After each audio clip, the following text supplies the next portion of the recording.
ඉලක්කම් දෙකකින් යුත් ඒ වගේම එකින් පටන් ගන්නා සංඛ්‍යාවක ගණය සොයන්නයි යන්නේ. අපි දන්නවා මෙතන ඉල්ලන්නේ 12 ගණයනේ. ඔන්න එයාට මම ඉලක්කම් 4ක් එනවා කියලා හිතලා ඉරි 4ක් මුලින්ම ගහගත්තා. හරිම ලේසි මේ ක්‍රමය. ඔන්න බලන්නකෝ. දැන් මම මුලින්ම කරන්නේ මෙන්න මේ එක ලියා ගන්නවා පළවෙනි ස්ථානයට. ඊට පස්සේ දෙවෙනියට තියෙන සංඛ්‍යාව මේක නම් 2නේ.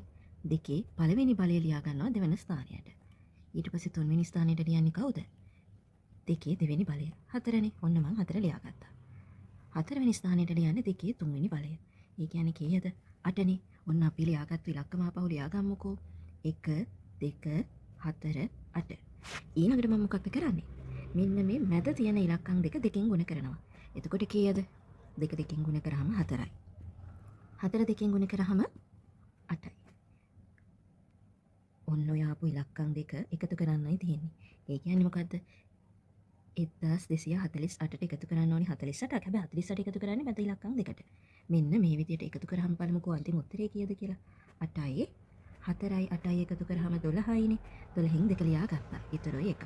ඒ 1යි මේ 2යි 3යි 3යි 4යි 7යි. පළවෙනියටම තියෙන ඉලක්කම ආපහු එනවා. මොකද එයාට එකතු කරන්න තව කවුරුත් නැහැනේ. එහෙනම් අන්තිම උත්තරේ කීයද? 1728යි. ඒ කියන්නේ 12 ගණයේ බලය කීයද? 1228යි. හරිම ලේසි මේ ක්‍රමය. හැබැයි මේ ක්‍රමය පාවිච්චි කරන්න පුළුවන් එකෙන් පටන් ගන්නා ඉලක්කම් දෙකකින් යොත් සංඛ්‍යාවකට විතරයි. මේ වගේ අනිත් සංඛ්‍යාවලටත් ගණය සොයන්න ලේසි ක්‍රම තියෙනවා. ඒවා අපි ඉස්සරහ වීඩියෝ වලින් බලමු.